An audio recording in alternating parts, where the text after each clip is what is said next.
Truck drivers Hornaday, Sprague, and Bliss all battle for the Odessa half-mile checkers. But can anyone catch back-to-back winner Rich Bickle?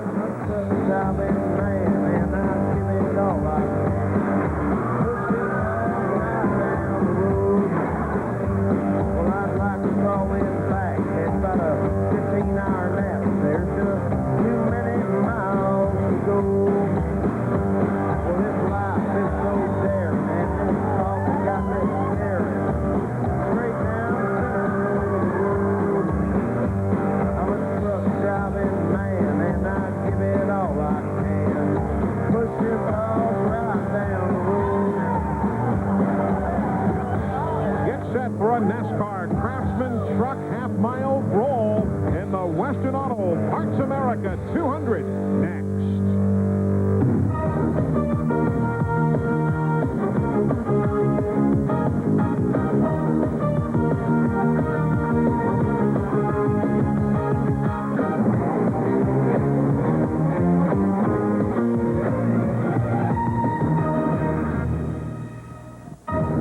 NASCAR has come to America's heartland today, live from the I-70 Speedway in Odessa, Missouri, the 7th race of the 1997 NASCAR Craftsman Truck Series schedule. Hi, everybody. I'm Eli Gold. Welcome to Odessa, Missouri. Hope you're having a great Memorial Day weekend. I know I am certainly. Heck, I'm at a racetrack. That's point number one, surrounded by two fellas, Buddy Baker and Bill Venturini, both of whom have run here in the past. And Buddy Baker, you know that sure, this is a half-mile track with high banks, but this one can really grab you. In a minute, it can get you in a lot of trouble. Discipline is the whole deal of getting around this racetrack. If you ever touch anybody, you can see right there, Jack Sprague got into Bob Keselowski, turning over several times there. The day is over for this truck. This week, maybe he won't have that happen. But let's take a closer look at that 28 degrees of banking, Bill Venturini. It makes it look awfully attractive for a driver. Oh, the corners here are very inviting, but very deceiving. The driver gets in his truck, goes into the corner, thinks he can drive in a lot deeper than he should. He gets into the corner, the truck actually pushes up a half a lane. That opens the door for the guy behind you to make the pass. Now, this is only the third time that the NASCAR Craftsman Truck Series has run here at Odessa, but this is certainly not foreign territory to many of the drivers. This track has hosted American Speed Association races in the past. The NASCAR Slim Jim All-Pro Series runs here. So you've got folks like Jay Sauter and Butch Miller and Tony Raines and Tammy Jo Kirk who are very familiar with this racetrack, albeit not necessarily in a truck. But Glenn Jarrett, with all of that said, I believe still the pre-race favorite has to be the guy who's won the last two races in a row and is on the Busch pole today, Rich Bickle. Oh, absolutely, Eli. No question about it. Richie Bickle is the hottest guy in the NASCAR Craftsman Truck Series. Those two wins have vaulted him to the top of the NASCAR Craftsman Point Series standings. Rich, new track record. You got him chasing you again this week. Well, I'll tell you what, this here's Diehard Chevrolet. We unloaded at Hickory 4 weeks ago, and I mean, it was awesome. And we set 3 track records in a row, won 2 races, and got a shot at winning today. So, you know, all I can say is thanks, Daryl and everybody there, and all the guys at the shop done a great job. And say hi to my dad back home in Wisconsin, everybody back there. And, you know, we'll try to do it number 3, try to get the number 3rd run. Well, best of luck to you, man. He not only drives fast, he talks fast, too, Eli. He does just that. One of 32 trucks on hand here at I-70 Speedway today. As soon as we come back, the starting lineup, and it's all yours here on TNN Motorsports. Today's exclusive TNN coverage of the Western Auto Parts America 200 is brought to you by the new Dodge. It's about change. By Mopar, Chrysler Corporation Parts, and the Chrysler, Plymouth, Dodge, Jeep, and Eagle dealers who sell and install them. And by the United States Armed Forces. Make it happen. Call 1-800-893-LEAD. Welcome back, everybody. We are live with you here at the I-70 Speedway in Odessa, Missouri, the Western Auto Parts America 200. And now let's check out the AutoZone prep for today's race, brought to you by the more than 1,550 AutoZone stores across America. AutoZone, the best parts in auto parts. 101 laps, the first segment. Only 108.6 miles. Mike Bliss, the winner here a year ago. Remember, what did he do, the worm? Was that the name of the dance he did last That's year, exactly buddy? right. And Barry Dotson said if they win again, he'll do it with him this time. Let's take a look at the starting grid for today's race. 3rd straight pole for Rich Bickle. fifth series start for Tony Raines, the Phoenix winner Jack Sprague, and a man who has 2 top 6 finishes here, Rick Corelli. Former Trans Am standout Boris Said III, and Ricky Crawford, who was 8th at Portland. You've got Tony Roper joining Kenny Irwin, who is the leading Cintas Rookie of the Year. That's in row number 4. Row number 5 has ASA regular Rick Beebe joining Jimmy Hensley, who makes only his 2nd visit here. Chuck Bounds, Ford, and Tammy Jo Kirk, who had a great race at Portland. Bob Keselowski, top 6 finishes in the last 3 races, and Curtis Markham. Stacy Compton, 3rd in rookie points, and Brandon Butler. Mike Bliss, who won here a year ago, and Jay Sauter, who's now in the top 10 in points. Brian Refner, rookie in 1996, took the top honors there, and Michael Dokken, who was 3rd a weekend ago in Evergreen Speedway.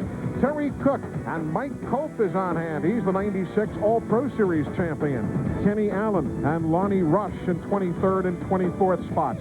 Toby Butler will go 25th. Former Winston West Series champion Doug George in 26th. Bill Sedgwick was 5th here a year ago. And Ron Hornaday, way back on the starting grid, 4th currently in points. Then Butch Miller, 5th in points. Joe Ruttman, 7th in points. Dave Rezendes, brand new daddy, celebrates with his wife Michelle. And Dan Press in the Chevrolet wrapping up that 32 truck field. As soon as we come back, the green flag from one of America's great Midwestern short tracks. I wanted him to run the truck series this year. He didn't really want to. He wanted to run Busch. I said, go run the truck series. Let's win some races. Let's try to win the truck championship.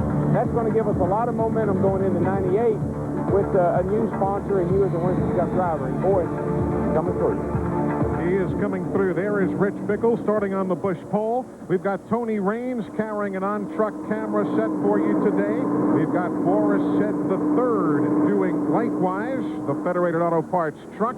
Mike Bliss will be riding you around the half-mile on board the ASE truck. And Ron Hornaday, way back in the field, will also be carrying our on-truck cameras. A number of teams failing to qualify for today's activity here at the I-70 Speedway, but the 32 trucks who are here are set to give you an outstanding race. The field now getting one more lap before green, so why don't we take a look at those who failed to qualify here today. Series regular Lance Norick, Rob Rizzo, Randy Tolsma, Scott Walters, who was hoping to do double duty with. There was a NASCAR Slim Jim All-Pro Series race here a night ago, and Mark Robe also failing to qualify. Before we get going, we want to offer condolences to the family of Joe Ruttman, a regular on the NASCAR Craftsman Truck Series. His brother Troy Ruttman, the 1952 winner of the Indianapolis 500, passed away after a lengthy battle with cancer earlier this week. Also to David Levendahl, who represents Bill Stein Shocks on the NASCAR scene. His son Joshua passing away of an accident this past week. Our condolences to all. Green flag at the I-70 Speedway in Odessa. We're underway.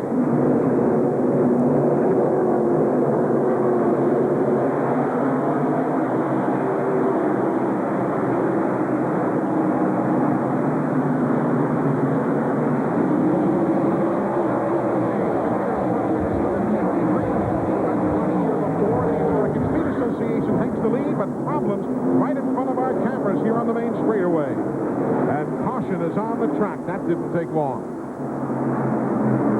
Didn't take long at all as the field began coming off the corner, and all of a sudden Toby Butler, buddy, found himself in a mess. Yeah, he's got a lot of damage to the right front corner of the truck. He got into the outside wall there pretty hard. So the first lap ever that has been led by Tony Raines. He shows the way here at the I-70 Speedway, but we've got our first caution of the day as well. Go back to green here at the I-70 Speedway in Odessa, Missouri. We're just about 40 miles outside of downtown Kansas City. Green flag for Tony Raines as we're back to work at lap number 4. I think everybody expected Bickle just to drive away, but you can see Raines has really got that truck hooked up. He's running very quick around the racetrack. No problems for either Kenny Allen or Toby Butler after their spin, although Allen did make a pit stop on lap number 2. Eli, he's got a lot of damage to the left side of Allen, has a lot of damage to his truck. Good scramble there. Rick Crawford on the 98. That's Kenny Irwin Jr. A couple of guys battling for Cintas Rookie of the Year honors. Back up front, Raines. Bickle is in second. Jack Sprague third. Corelli running in the fourth spot. Fifth is Crawford. Irwin is sixth. Jimmy Hensley is seventh. Morris Sen is eighth. Chuck Pound is ninth. Tony Roper is 10th. Glenn Jarrett's on the pit lane. Well, guys, I've been watching Tony Raines all weekend, and he is using a groove that is a full lane higher than anybody else out there, and it works for him early on in the race. But now the other guys have gotten settled in. Both Sprague and Bickle have closed that gap that Tony was able to open on that last restart. Looks like he may have to try to move down a little bit. I talked to his truck owner, Kurt Rohrig, before the race. He said Tony just likes it up there. It's a lot smoother. They hope they can make it work the whole race long. Oh, you see Sprague getting on the flat of the racetrack there. Jack Sprague come very, very close to losing control of that truck, but he did get by Rick Bickle and now running second place. Trouble. Here's Brian Repner spinning off the number 4 corner. No caution flag. Brian Repner has had a tough season, but we remain under green. He spun and wrecked trucks 5 races in a row, Repner did. Last race at the Evergreen Speedway in Monroe, Washington was the only race all year that he has run cleanly. Right now, he's obviously able to continue here at lap number 10, but a scary moment for Brian Repner. Meanwhile, the leader right there, Raines, beginning to lap some of the slower trucks. Raines just now altered his way around the racetrack and dropped to the bottom of the racetrack, and you can see he's running away right now from Jack Sprague. I imagine Jack Sprague's trying to figure out why he got so far sideways a second ago. Kenny Irwin now moving inside of Kenny Allen's truck, getting around Allen, who you remember was involved in the accident earlier. Irwin running in the 5th spot. Well, it's no surprise that Rick Corelli has actually moved up to the 4th spot. He was pretty fast in practice, morning practice before. We've got a wreck on the back straightaway. Problem on the back straightaway. The number 88, that's Terry Cook, an occasional campaigner. He got together with Mike Cope, who had the Slim Jim Penrose truck right there coming off turn number 2, and they got together bringing out this caution at lap number 13. You can see a lot of damage there to the back end of the truck. He really got whacked in the tailgate of that truck. So caution now on the speedway for the second time. Now it's giving us a chance to visit with Glenn Jarrett, Bob Keselowski, and this from Dodge. This week's Dodge Innovation in Motion concerns itself with the first turn wall here at I-70 Speedway and the frightening experience that Dodge driver Bob Keselowski had here in last year's race. You can see the extension that they put on this wall. We've renamed it the Keselowski extension. The wall only used to be about 3 feet tall. It was very easy for a car or a truck to get up on top of this thing, send it out of here, or possibly flipping down the racetrack. That's exactly what happened to Bob last year. Tell us what happened, Bob. Well, Glenn, it was really a simple deal. I mean, I come together with another truck and spun up the banking, and I figured we'd just back in the wall and probably need a rear clip, but all of a sudden the truck, I didn't even realize it, but I flipped over, and when the first flip, I couldn't even tell I was slipping. Then the second time I realized what was going on, but apparently the truck got on top of the wall and dug in, actually tore a section of the wall right out and dug in and rolled it over and pretty much destroyed that truck, that Dodge truck. Well, Bob hopes his luck will be better here at I-70 this week. His Dodge truck is running great. He's one of the hottest drivers on the circuit right now. He's had 3 straight top 10 finishes. You could say he's really on a roll. Well, maybe that wasn't exactly the right choice of words. That innovation in motion brought to you by the new Dodge. It's about change. Green flag on the speedway. Lap number 17. Still Tony Raines ahead of Sprague, Bickle, Rick Corelli, Kenny Irwin. That's the front 5. Meanwhile, the reason we had the caution, take a look at what transpired off the corner moments ago. You can see everybody starting around there. Terry Cook had just come off the corner, got sideways, and spun in front of Mike Cope. So that brought out the second caution of the afternoon, but now we're back to green, working lap number 18. Tony reins, beginning now to chase down one of the slower trucks just ahead of him, Brian Repner. There you see the scramble from second on back. Meanwhile, Glenn Jarrett, was a scary moment for a bunch of fellows there a while ago. Well, it was, Eli, and I just happened to be looking right at that. Unfortunately, our cameras didn't catch the very first part of that. As they started off the corner, Mike Cope in the 15 drove up under Terry Cook in the 88, and he nudged him before Terry. That's what got him sideways. He got into the left rear pretty hard.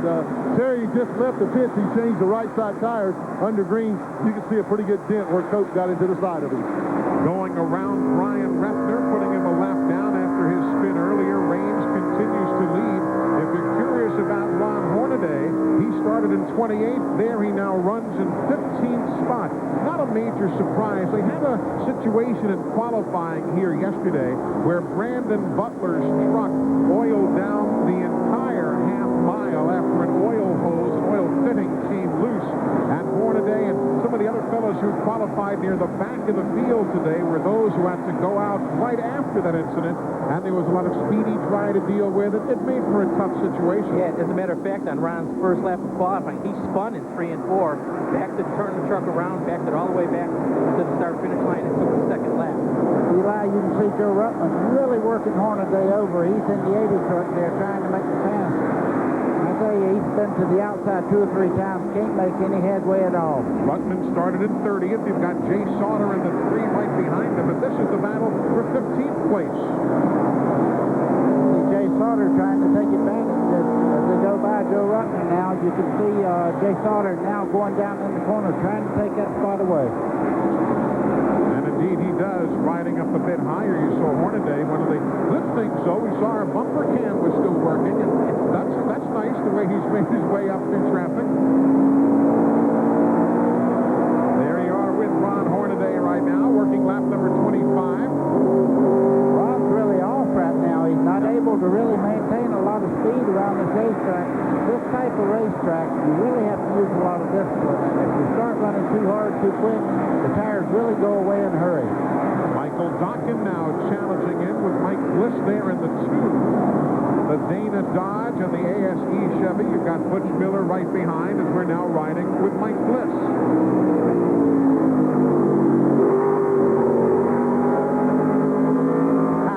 Welcome home. That makes me feel good there. I love to hear those. It seems that Hornaday's got a little more problems than just the tires going away. He had to change motors this morning, and it does not look like he has a lot of straightaway speed as we're talking about his truck. We're looking out the back of Mike Bliss's truck on that shot seconds ago.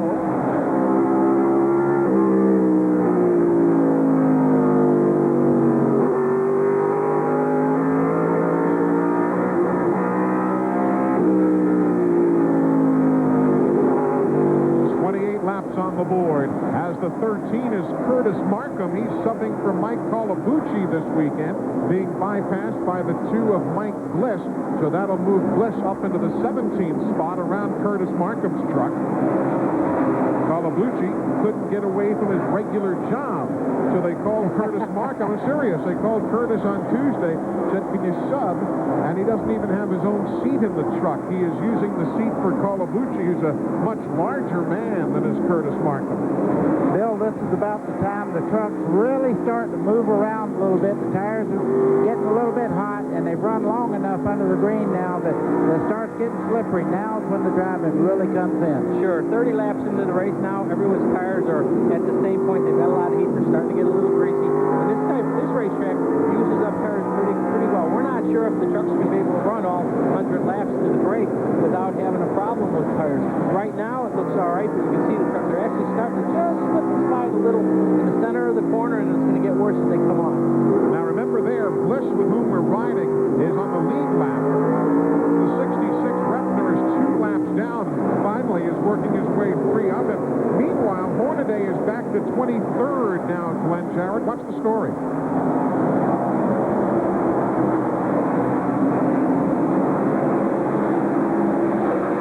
evidently, Eli, he's lost the cylinder. They're not sure if it's a plug wire off or if the cylinder has completely gone away, but he's only running on 7 right now. That's the reason he can't get up off the corner, as Buddy pointed out. He just simply cannot go down the straightaway. That's a tough break. Really tough on a fast racetrack like this where you got to use all the power that you got. And now he's down a cylinder. So that's the report on Ron Hornaday in the number 16 truck. Up front, Tony Raines continues to show the way. There he is in the Pennzoil colors.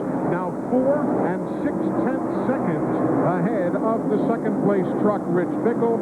Corelli is 3rd. Kenny Irwin is 4th. And 5th is Jack Sprague. Back to Odessa, Missouri in a moment. Tony Raines continues to lead as you see problems going off into turn number 1. That is Ron Hornaday. Hornaday was about to go a lap down to Tony Raines, and then in the midst of all the battling, Hornaday's Napa truck ends up in the wall in turn number 1, and we are under caution. Caution is out at lap number 44 for the 3rd time here today. Boy, you can see a lot of damage to Hornaday's truck on the right front, and I believe the left front's got some damage also. As they were coming off of corner 4, Tony Raines was trying to put a move underneath them. And we'll be able to see it on the replay here and see what happened. Already sideways there. And Raines was just going by him at that point, so we'll have to take a closer look and see exactly what transpired. Here it is again. Resendiz is the 35. Raines, the Pennzoil truck, the leader. Well, it happened outside of the camera. What it looked like, because you can see Dave Resendiz, whole right side of his truck has been hit. As they came across the start-finish line, it looked like Hornaday got a little loose, a little sideways, trying to hold back Tony Raines. Got into Resendiz, then bounced off into the wall. So Ron Hornaday, who you heard from Glenn Jarrett before, was already down 1 cylinder. There he is with something to drink and just waiting for John Monsom and the crew to try and get that truck back into running trim. I'm going to speculate with the damage on the left front. The truck on the inside did not know that Hornaday was on the outside, and they made a little contact. They got him into the outside wall, and that's what triggered all this off. So pit stops at lap number 46. Chance for us to bring you our AutoZone Tech Fact, brought to you by the more than 1,550 AutoZone stores across America. Last year in the Craftsman Truck Series, we had a couple trucks get on their lid, one on their side. When Dale Earnhardt crashed his car at Talladega, he had no idea he would bring safety to the Truck Series. This is how he did it. We call it the Earnhardt bar. It's mandatory this year in all the trucks. It's welded in right here to the main hoop that goes around. It's 90,000 steel tubing. It conforms to the windshield. It goes in under the dash and ties in. It makes the driver a lot safer if we were to get an impact from the roof section.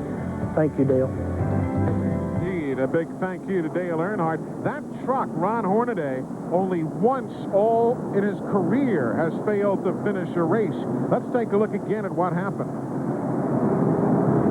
When you're looking out a Raines truck now, as they start around towards the front straightaway, you see Hornaday there on the outside. There's what I was talking about. And that's where he actually ran into Not so much. truck. Yeah, indeed, it was Curtis Markham and not the Resendiz machine. But again, only the opening series event this year at Walt Disney World has that truck failed to finish. That's the only DNF did not finish that Ron Hornaday has had in his NASCAR Craftsman Truck Series career, and he was hoping for a top 3 finish today. Had he gotten it, he would have become the all-time leading money winner in career earnings in this series. Eli, before we get back to green, not only does that keep other cars from coming in the front windshield, if a wheel comes off one of these cars, that bar will stop the wheel from coming through the windshield and then on the driver. Green flag now in the air from the chief starter for the series. Miss Morgan shows them the rag, and we're back underway. So with problems on the start here on the main straightaway, Mike Bliss nose first into the wall, but we continue under green. Mike Bliss has to really hurry. The lead cars are coming off turn 4.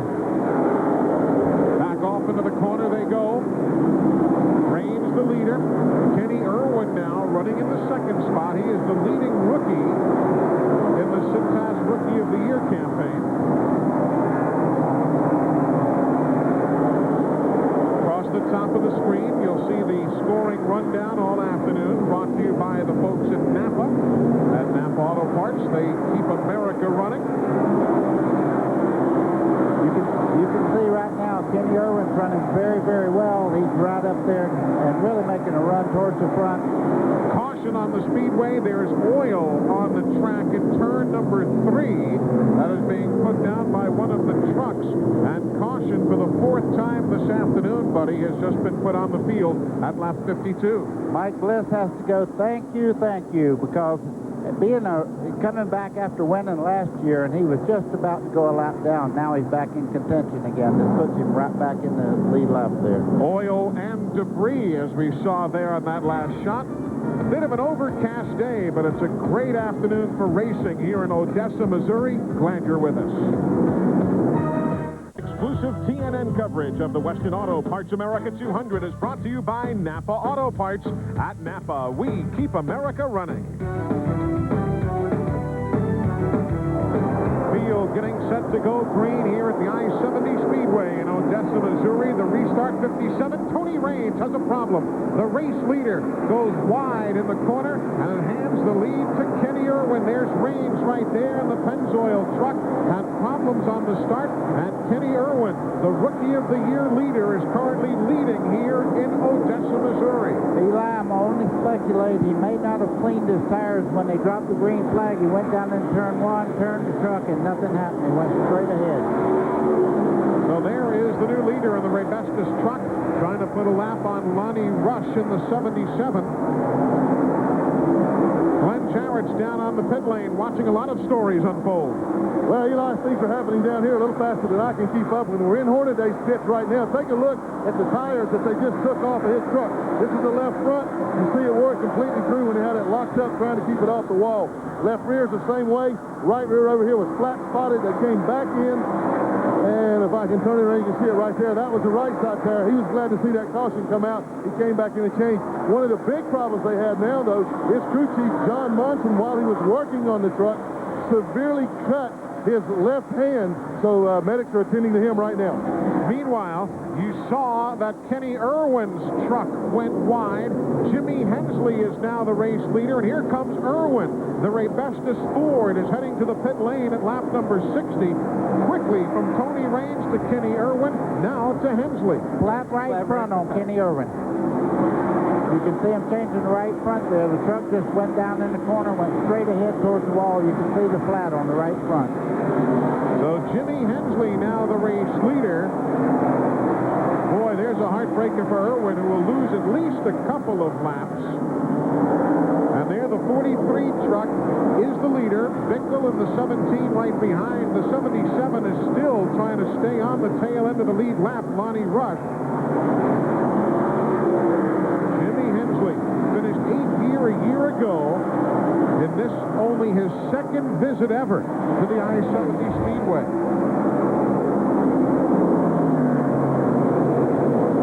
Well, when it happens in a hurry. It does that for sure. I know Hensley's got to be very, very pleased to have his Dodge out front, but just behind him there in the 17, Bickle is in second, and Rick Corelli's running a very good race in 3rd place right at the moment. Rick Corelli running in 3rd, as you mentioned. There's the race leader, Hensley. First time he has led here in 1997. His best finish was 6th in the season opener at the Walt Disney World Speedway.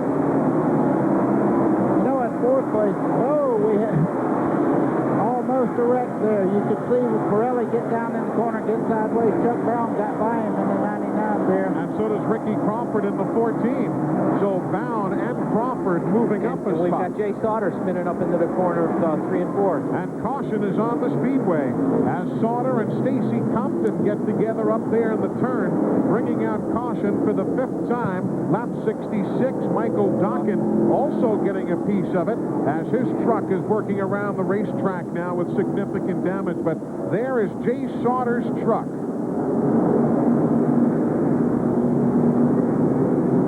Stacy Compton, Sauter, and now umbrellas have come out. We are having a Midwestern shower. The sun is out. Very strange looking. Blue skies directly over the booth, raining everywhere else. Big downpour. Let's go back and take a look at exactly what happened up there in turns 3 and 4. Sauter is in the 3. Here's Compton. Oh, whoa, Compton went in there just a little quicker than it would turn. And there's Doc in the 18. Oh, and Resendiz just got by on the low side barely, of the track. yes. So we have got caution on the Speedway and a rain shower as well. Unrelated, but they're together. We're coming right back. Transportation for this broadcast has been provided by Ryder, the official transportation company of Opryland. Highway transportation provided by Winnebago Industries, the official motorhome of TNN. Stop by your local Winnebago or Itasca dealer now and see the new models available. For more information on the Winnebago Motorsports team, please call 1-800-643-4892, extension 2. Promotional consideration for today's broadcast also brought to you from Featherlight Trailers, the official trailer of NASCAR, IndyCar, IRL, and major sponsor of the NHRA. Remember to call for all of your trailer needs at 1-800-800-1230 or 1-319-547-6000. Well, we are under a rain delay here at the I-70 Speedway in Odessa. Mother Nature had been teasing us all day long, and finally she has let loose upon the sold-out grandstand that seats some 7,900. A lot of folks have sought solace in their cars. A little blue sky still overhead, and here's what has brought us to where we are now. First off, watch this great save by Rick Corelli. Rick Corelli, though, turns down before he clears the 77 truck there. You can see him get sideways. Great job. You can see him giving it just enough as Chuck Bound goes by on the inside there. But Corelli really did a nice job of holding on to that truck. And meanwhile, the accident that brought out the caution from the view that Ron Hornaday had. There goes Compton and Sauter. Yeah, it looked like Stacy Compton just got into the corner a little too hot. Like I had mentioned in the earlier of the broadcast, that the truck actually pushed up a half a lane, and Jay Sauter happened to be there. Hit him in the left rear, and that's when everybody spun. You see Stacy Compton's truck being brought down the main straightaway to the garage area, and Glenn Jarrett, it almost looks as though it has stopped raining as quickly as it started. They look that way to you from in that dry booth, but for us guys out here in the rain, no, it has not stopped. I see the puddles now. Thank you. No, it has slackened considerably, Eli. And as you said, a lot of blue sky around here. It doesn't look like it's going to last very long. I have been able to find out a couple of things though here during the rain delay. Number one, we were, and you see my new umbrella I bought yesterday, figuring it would rain sometime today. I did check with Tony Rain's guys, and they said that on that restart, he got stuck in gear. The truck stuck in second gear, and one of the trucks pushed him up in the wall, and he just decided to let traffic get under him until he could get it straightened out. He's back up. His lap times are the same as they were when he was leading, so we'll hear from Tony again today. Also checked with Dennis Conner and Jack Sprague. Jack had fallen back through the pack pretty drastically there, and Dennis said that the truck was pushing going in and loose coming off. Buddy, that's not a good sign. Glenn, take Glenn, are you doing your mini You look pearl like Mini imitation? Pearl. Look at the bottom down there. On the bottom of your umbrella. You going to take it home? You got the price tag still. What does that say? Read that. $6.98. $10. You can see that I spare no expense, man. Oh, the sun is out, though the rain does lightly continue to fall. Under a rain delay here at the I-70 Speedway with Jimmy Hensley, the leader. Back with you at the I-70 Speedway in Odessa, Missouri, under a rain delay. A chance for us, though, to remind you about the official store of NASCAR.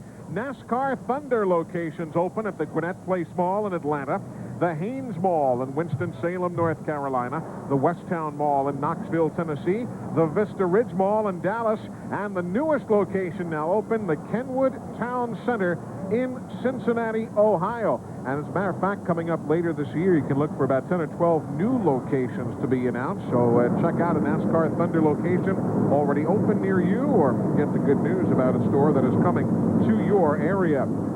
All the teams now bringing their trucks around to the main straightaway. These laps are not being counted. They are not being scored. And as you see, that is clearly not Ron Hornaday. They have removed the drivers from the majority of the trucks, and crew members are now driving them around to the main straightaway.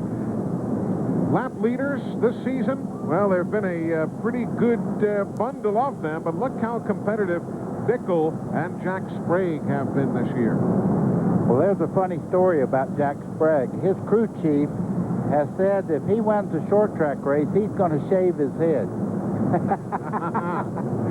Well, I could just see Dennis Conner with the shaved head. There is Jack Sprague's truck, the Quaker State machine, out of Hendrick Motorsports. Well, one thing I noticed when you had the graphic up there about the lap leaders, if you notice, they all ran the same amount of laps, which meant none of them had dropped off. Michael Dockin, meanwhile, his truck, you remember, was involved in that accident, and there they are still working on buttoning it up on the back straightaway. The Dana Dodge for Kurt Rohrig's bunch involved there in that problem. Glenn Jarrett on the pit lane has got some visitors now, or do you? Well, actually, Eli, I found a crashed truck. If you look, this is Mike Bliss's #2 truck. No, this is not the truck he's running in the race right now. This is the one they wanted to run and that he crashed in practice yesterday. I-70 Speedway is being awfully tough on equipment both yesterday and today. This is the truck, I believe, that Bill Elliott ran for these guys out in Las Vegas at the end of last year. Mike wanted to run it. He crashed it in practice yesterday. But the backup truck, none other than the one that he won this race with a year ago. So that's not too bad a backup. Now I'm going to make my way to pit road. I'll put my price tag umbrella up. It has stopped raining now. Sun's shining. It's beautiful out here. We're going to go get a word from some of these guys, see how things are going. Some of the Darrell Waltrip, Rich Bickle crew there, kind of cleaning off some of that standing water on the pit lane so that this race can resume once track drying. One thing about this racetrack, with the 28 degrees of banking in the turns and what is again now brilliant sunshine, the track should dry fairly quickly. Exactly, Eli. And the other point is the back straightaway and front straightaway also have a good bank on it, so it should drain pretty well and should be dryable in just a little bit of time. Why don't we check out the point standings for you in the NASCAR Craftsman Truck Series? They're brought to you by the original vent visor, the most practical accessory for your truck. And there you see Rich Bickle, by virtue of his victories in the last two races in Portland, Oregon and Monroe, Washington. He has now padded his lead just a bit. Butch Miller, good run for him. Kenny Irwin, the leading rookie. Joe Ruttman. New daddy, Dave Rezendes. He has Charles Hardy's truck in the 8th spot.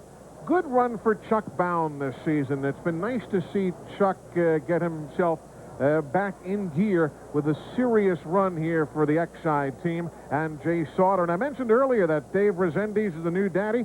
His wife, Michelle, with Evan Paul Rezendes, who was born at 11:08 in the morning on Tuesday, 5 pounds, 15 ounces, and obviously mother and son doing just fine. Daddy has never quite been fine, so I don't know if that will change things. But nice hat. In all seriousness, congratulations to Dave and Michelle and the whole family. That's certainly great news.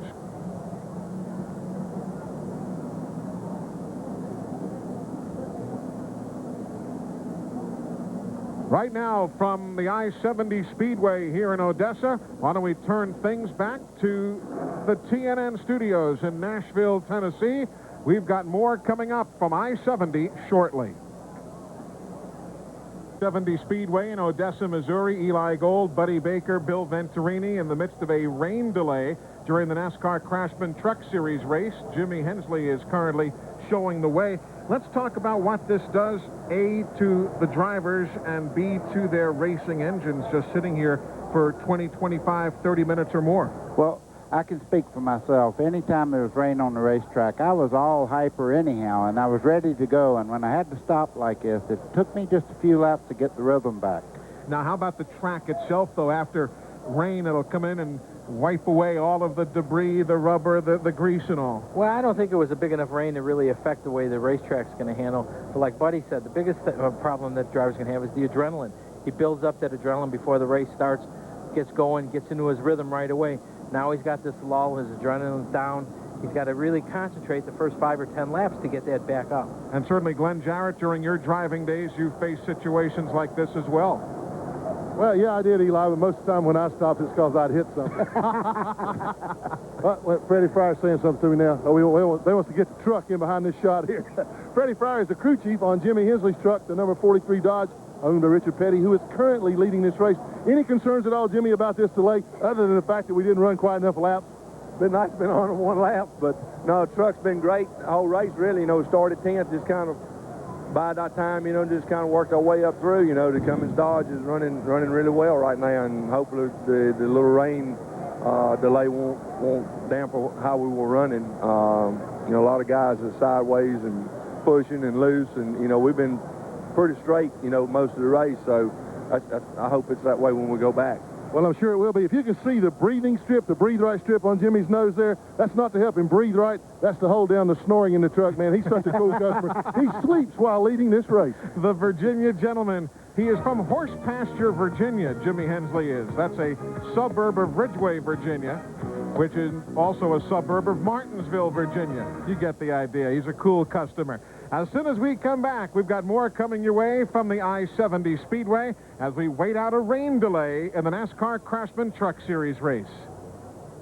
Today's exclusive TNN coverage of the Western Auto Parts America 200 is brought to you by the more than 1,550 AutoZone stores across America. AutoZone, the best parts in auto parts. And by the original vent visor, the most practical accessory for your truck. Welcome back, everybody. Track drying continuing here at lap number 67 of 200 for the NASCAR Craftsman Truck Series. Jimmy Hensley is the race leader here in Odessa, Missouri. If you're just joining us, we are now in a red flag for the last 24 minutes, which came out after the 5th caution of the day.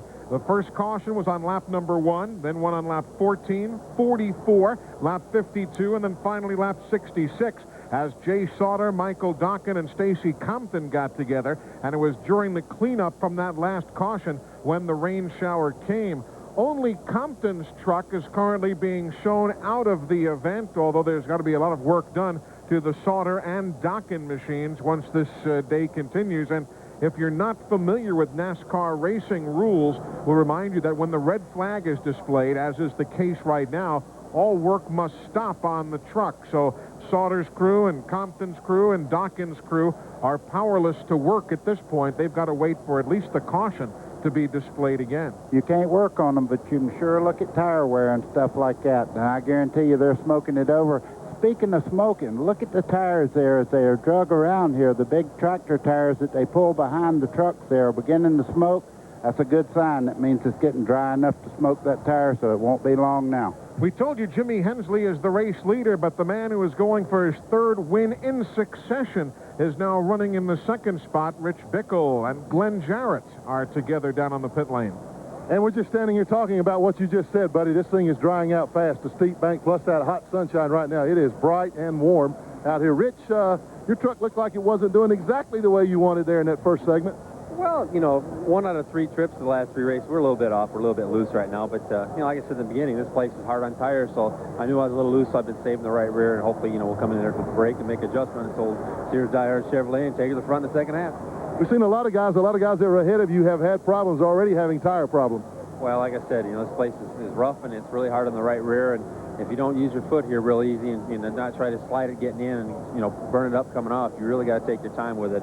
And I knew that I was loose, so I decided, well, I'll just back off of here a little bit and just ride along, and we'll make some changes here at the halfway break, and we'll be all right. Well, guys, he made a great analogy just a while ago talking with me. He said you have to drive a truck here like you have an eggshell under the accelerator. That's a good point, and he learned by testing this truck at the Hickory Motor Speedway in North Carolina before heading west to Portland and then up to Monroe, Washington, and then here to Odessa. Hey, if you can't get enough motorsports by watching it on TV, then why not bring a part of your favorite race team right into your own home? You can come to Opryland June 28th for the Food Lion TNN Salute to Motorsports charity auction. You can bid on everything from autographed racing tires to crew uniforms, and the proceeds will be going to Technology 2000. If you'd like more information, just call the number you see on the screen, 615-889-6611. And come on, be part of Food Lion and TNN's Salute to Motorsports and the charity auction, where no doubt you can find a Buddy Baker autographed picture suitable for framing. We've got more coming up. I'd better jump in here before you get equal time, buddy. We continue from I-70 in a moment. Very nicely here at the I-70 Speedway in Odessa, Missouri, under a red flag for rain at lap number 67. Couple of interesting trucks right there. Joe Ruttman on the right of your screen, number 80, started in 30th position, and the LCI truck is now up to 13th. Right behind truck number 20, Butch Miller. He started 29th. He's moved all the way up to 14th position. You've got Bill Sedgwick having made a very nice move here today. In his soft cut truck, he started 27th, and he's now 15th. And Glenn Jarrett, how about old Chuck Bound? He is now in 3rd, moving up from 11th in the Exide truck.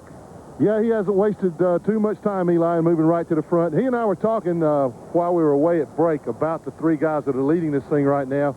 Jimmy Hensley, Rich Bickle, and Chuck Bound in 3rd. These are guys with a lot of experience, know how to take care of their equipment, and all things else being pretty equal, Chuck, you guys have got the kind of experience to know that you got to take care of your stuff early on.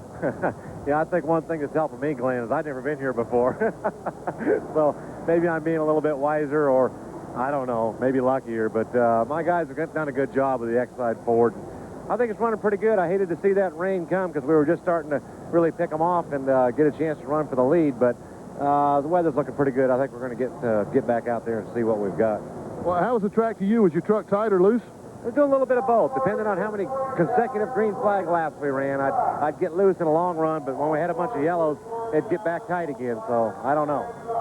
Well, Chuck's getting ready to get back in his truck. In fact, they have just made the announcement for all the drivers to get back in their trucks, so I guess we'll let them do that, get buckled up, and get ready to go again. Guys, the racetrack looks completely dry down here, although pit road is pretty wet.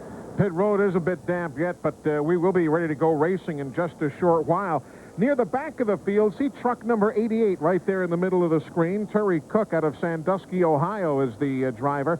Notice the sponsor, first time on board for the Pro Bowlers Association. You're familiar with all their great shows over the years, and Chris Schenkel would anchor over there on ABC Sports. Well, that is the National PBA folks who are on board with Terry Cook, who made 3 NASCAR Craftsman Truck Series starts a year ago. And I guess, Bill, he had some limited ARCA experience on the short tracks at Toledo and Flat Rock, and he's moved up nicely. Yeah, it's nice to see him run in the Truck Series with a national sponsor. I'm really surprised with the PBA. I like that because I'm a bowler myself. I'm not with the PBA. Yeah, you're a bowler, What do you average? About 195. Really? Yeah. Wow. Not bad at all. I'll quit laughing then. Well, every year at Daytona, they have the national, the bowling charity, and I've won that 3 years, well, actually 4 years in a row.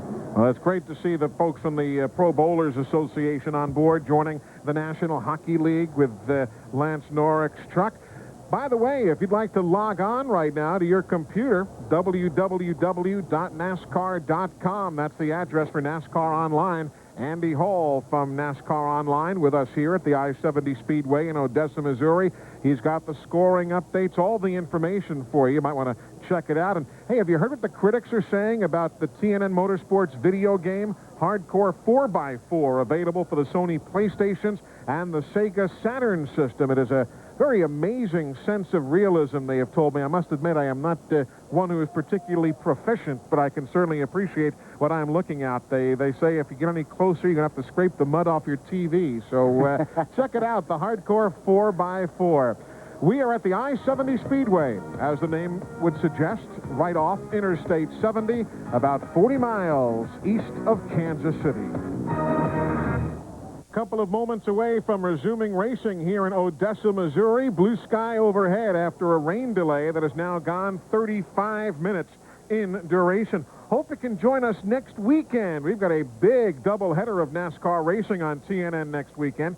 Not only will we have the same NASCAR Craftsman trucks in action from the Loudon, New Hampshire International Speedway, but we'll also have live NASCAR Busch Series racing from Dover Downs International Speedway. It all starts at 1 o'clock Eastern, followed by the trucks at 3:30 Eastern, right here on the leader, TNN Motorsports. That's coming up next Saturday. Glenn Jarrett, they're about set to fire him up again. Well, they are, and they're trying to run me off before I get to talk to Rick Corelli. But, Rick, I've clocked you this morning. You've had a fast truck. Looks like you're just taking your time getting your way to the front. Yeah, we're taking our time. We're a little tight coming off of 4 here, but I think everybody else is. And, you know, if we can adjust here at halftime, we have some plans. Maybe we got something for everybody. And I want to say hi to my kids at home. And, Rob, get well soon, man. Okay, they're running us out of here now. They want to button Rick back up. They're ready to put the trucks back on the track, guys.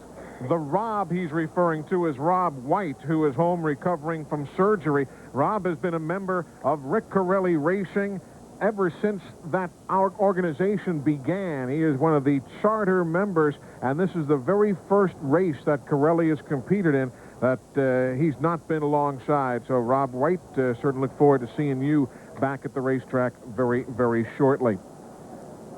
We are under the red flag, lap number 67 of 200, a fairly short race, 108.6 miles around this racetrack. The track measures just 0.543 miles around, and we talked about Rich Bickle now being shown in second spot, as opposed to Jimmy Hensley, who's only been here twice.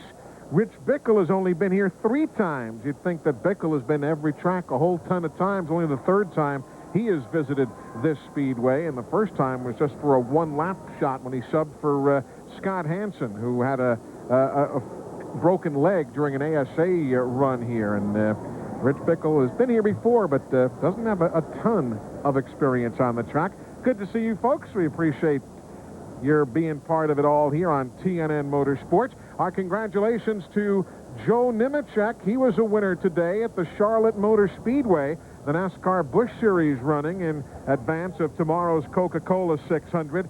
Kevin LePage from Shelburne, Vermont came home in second. Mark Martin, there's an upset, he didn't win. They must have blocked the racetrack or something. I can't imagine. Jimmy Spencer and Phil Parsons rounding out the top 5. I'll tell you, that Channel Lock car for Phil Parsons there, he's running awfully consistently this year. Eli, it's so good to see Phil Parsons doing so well. You know, everybody said at one time he just wasn't going to make it. He believed in himself. He and his wife worked very hard, put a team together, put a strong contingent together, and he's been right up there in every race this year. Yeah, he's been running competitive all year. I don't think he's, if he hasn't had a problem where he's dropped out, he's finished in the top 10 everywhere. Interesting story about next week. We told you that TNN will be up at Loudon, New Hampshire for the NASCAR Craftsman Truck Series. The team that fields the truck that you're inside of right now, Mike Bliss's team, they are going to have a truck on hand for Eric Norris. Does that name sound familiar? He is the stunt coordinator for his dad. Chuck Norris has that great CBS show, Walker, Texas Ranger, and Eric Norris is slated to make his debut on the NASCAR Craftsman Truck Series in New Hampshire next weekend. He'll be driving a truck owned by Jimmy Smith, who owns Mike Bliss's team. They went to Bristol the other day, and well, it's a fact. He lasted 3 laps before he found the wall. Tough racetrack to test at, but they say that Eric Norris has some pretty significant ability, and he'll be on board coming next weekend. As you can see here, they're towing the Jay Sauter truck around the back straightaway. I think now they're going to bring it into the garage area. You can see it's really heavily damaged in the left rear where the truck had spun around going into the corner and backed into the wall. Jesse Coker, the crew member there, who is riding along with that Goodwrench service truck, and the reason they are towing it back now is because they have shown the caution flag ending the red flag period of 38 minutes and 57 seconds. And here's what happened again. Stacy Compton getting together with Sauter, Michael Dockin also there in the Dana Dodge, and that happened just prior, a moment or so before the rains hit. You can see Dockin, third truck in the wreck there. He had absolutely nowhere to go. He was just collecting in something he had nothing to do with. So work resumes. There's that's Timmy Cahoot at the front of Toby Butler's truck on the pit lane. Yeah, I heard that Matt, one of their guys that work in the Toby Butler crew, couldn't make it this weekend. He's getting married. So a lot of good news from around the garage area, but some work to be done there on that number 52 truck. They found the wall earlier in the week in testing at the Texas Motor Speedway. So there's been a lot of thrashing going on the part of that Ken Schrader-owned team down there throughout the course of the week. But as clearly you can see, the track is dry. They are tending to the pit road right now, trying to make sure that it will be as dry as possible. We're still some 32 laps shy of halfway and the scheduled halftime break. Some other good runs here in the early going. Tammy Jo Kirk is now running in the 9th spot after the great run she had at Portland, Oregon a few weeks ago until a late race shunt with Joe Ruttman put her aside. But there's old Tammy Jo doing a fine job. Eli, Tammy Jo was running in 3rd place and got into Joe Ruttman. She said, I just didn't see him on the outside, and it caused a pretty big wreck. But Tammy Jo Kirk is not just a lady driver. She has a lot of ability. Believe you me, she'll make it in the sport. And she finished 5th here in a NASCAR Slim Jim All-Pro Series race just a season ago. So she is one of those who knows this track well. Just ahead there, the number 26, just ahead of Tammy Jo. That's a good run right now going on for a lot of folks you wouldn't automatically think of. Rick Beebe, he is the 3rd all-time main event winner here at the I-70 Speedway. He was the ASA Rookie of the Year and knows this track probably as well as anybody, but maybe doesn't have that national name recognition that some other folks do, and he's doing himself proud right now running in 9th. Yeah, and his truck owner, Mike Mittler, good friend of the people in racing. He's innovator of a lot of the tubing notches and tubing benders that we all use, and he's from this area. Meanwhile, Toby Butler and the crew still thrashing. Eli, you see a lot of smoke coming out of that truck there. He must be running hot or having an engine problem of some kind. It sure is smoking pretty heavily out the left side. On the left of the screen there, you see Timmy Cahoon. He is the crew chief with the radios on, looking on there, and I don't think anybody likes what they say. It quit as soon as he moved out of that water hole there. Yeah, I wonder if he was just heating up the water in the pits and was causing some steam. No, they had the hood up on the truck of Toby Butler, so he's having some types of problems. He's still smoking on the back straightaway there, so it won't be long before he's back in here. You know, a few minutes ago, Eli, you made a comment that this was kind of a short race. Let me tell you, I've raced here at I-70, and the corners here are like we had talked, they're high banked, they're rough. When you go into the corner, the truck actually, the wheel gets really heavy. It's not like on a flatter short track where you go into the corner, you can turn the wheel easy. You get in here and the wheel feels real heavy. And the back straightaway isn't really straight. You actually come off the corner, you got to turn just a little down the back straightaway and then into the corner again. Are you telling me that you got tired here? No, I didn't say I got tired. I know you didn't have any neck problems. He don't have one, folks. Last time Bill Venturini shrugged his shoulders, he covered his ears up. There's their leaderboard as it runs at this very second, as everybody is back on the racetrack now. There you see your top 10. Position number 11, good run for Bob Keselowski. Tony Range, who was the early leader before having problems on his truck. He now is running in the 12th spot. The field about set to get the 1 to go signal, so we're closing in on a restart. Rookie of the Year leader, Kenny Irwin, who led this race for a couple of laps, lap 57 and 58. He's now in 22nd, and then you see Dan Press. And the final man on the leaderboard, Mike Pope from the NASCAR Slim Jim All-Pro Series. 1 to go now as the field gets set to go back to green. Jimmy Hensley, the leader, Glenn Jarrett, not set to get at it. Well, he is, and you're looking, as you can see through my camera now, we're looking at the back of Freddie Fryer, who is the crew chief on that truck. That truck that Jimmy's running right now is a truck that Freddie crashed at Caraway Speedway in Asheboro the other day, testing it. They were having some brake problems with the truck. Freddie said, oh, I can fix it. Let me feel what it's doing. He jumped in the truck, took it around a couple of laps, locked the brakes up, backed it into the wall. Obviously, it didn't do it much damage. Here we go to the green flag. And that's something that Freddie Fryer doesn't do often over his career. He hasn't crashed too many. He's got far more wins than he does accidents. Green is in the air. Glad you've stayed with us through the rain delay of better than a half hour. Jimmy Hensley trying to jump on a quick restart.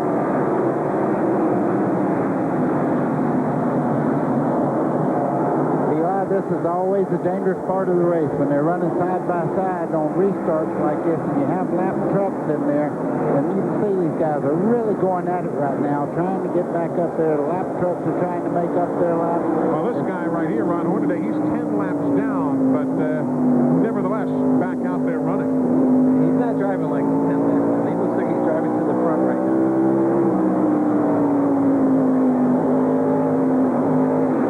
Meanwhile, lap 75 on the board. Hensley and Bickle continue to lead as one truck spins in turn 2. That was the BB truck about whom we were bragging just a short while ago. There is Rick Beebe, a regular here at the I-70 Speedway, but we remain under green.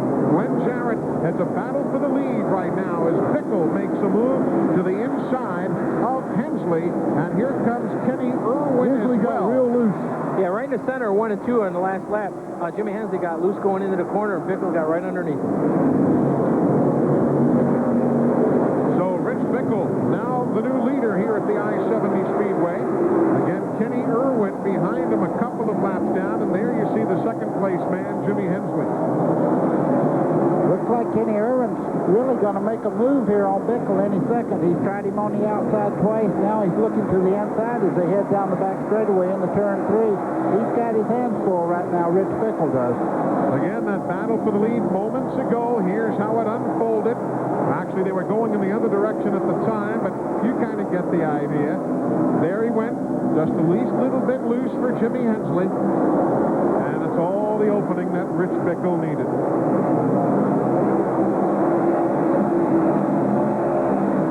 Back live now, lap number 79.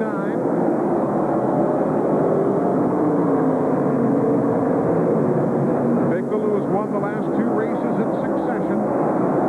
Kenny Irwin, who led earlier, but then had problems on his truck and lost the 2 laps. He'd love to get one of those laps back right here. Kenny Irwin's doing everything he can to get up under Rich Bickle. Rich Bickle's running a very conservative line there. He's going to be tough to get under, don't you think, Bill? Yeah, Bickle's just got to watch out that Kenny doesn't get a little too antsy and give him a little shot in the back. Rich is running a perfect line. He's got the truck working right where he wants to. And Kenny Irwin's really got to work just to try and get under. Bickle holding off the challenges. Again, that is not for the lead. It is merely Irwin trying to get one of his 2 laps back if he can here, nearing halfway at the I-70 Speedway in Odessa, Missouri. Here at the I-70 Speedway, right behind him, the 43 truck, that is Jimmy Hensley. They are first and second now as they work nose to tail.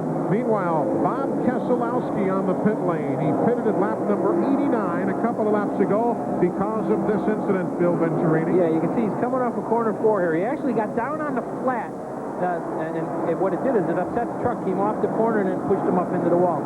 It's happened in practice by a couple guys. They've got that left front tire down on the flat. They've actually gone a little too low, and it upsets the truck so bad that it shoots it back up into the corner. Now, setting what you're looking at here, the leader is the 17, Rich Bickle. 43, Jimmy Hensley is second.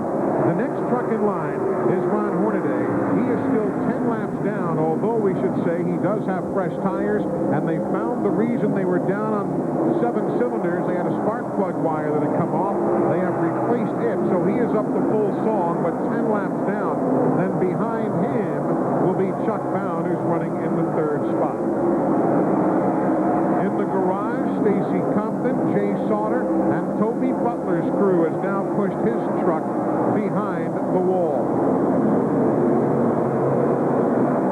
Across the top of the screen, the rundown, MCI, the official telecommunications company of NASCAR, bringing you the scoring rundown here as we are just 6 laps shy of halfway.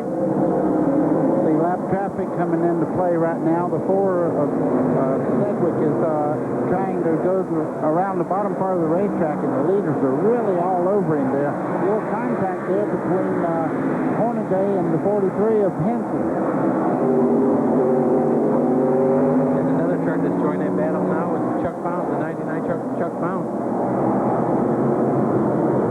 Chuck running in the 3rd spot.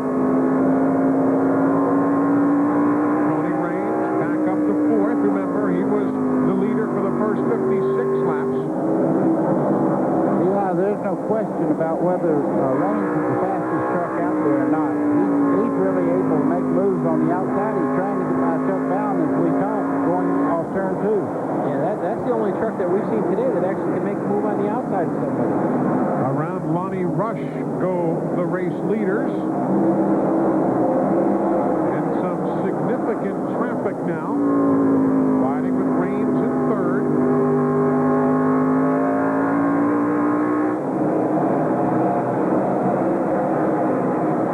Field working towards the halfway point here.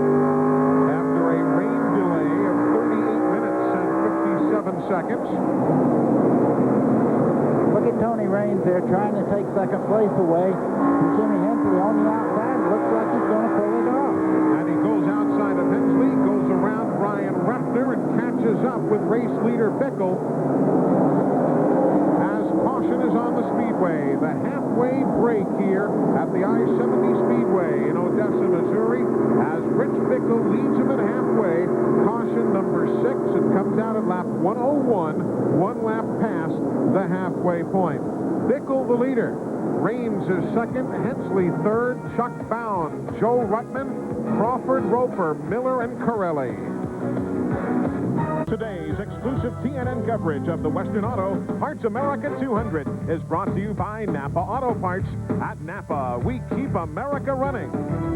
And by the Home Depot, where low prices are just the beginning.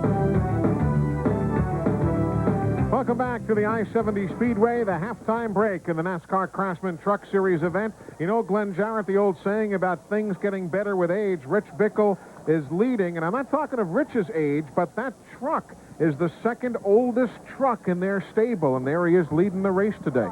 And I think that, in fact, I know that these guys here hope this truck never dies, never goes away. What a good race truck, and for a loose truck, it did pretty good in that last segment there, Rich. Well, they said the rain was coming, and I thought, well, I looked to the right rear. I had no tire left. I had to pound it pretty hard, but Jimmy got loose getting into 1 and 2 there, and I got underneath him and got by him, and we still got to make some major adjustments because this ain't good enough to win right now. So we'll get this diehard Chevy fixed up. We'll hopefully get in a winner's circle again. What are they doing to the truck, Rich? I saw them change the left rear spring for one thing. Well, we got to tighten her up a little bit. That's what we got to do.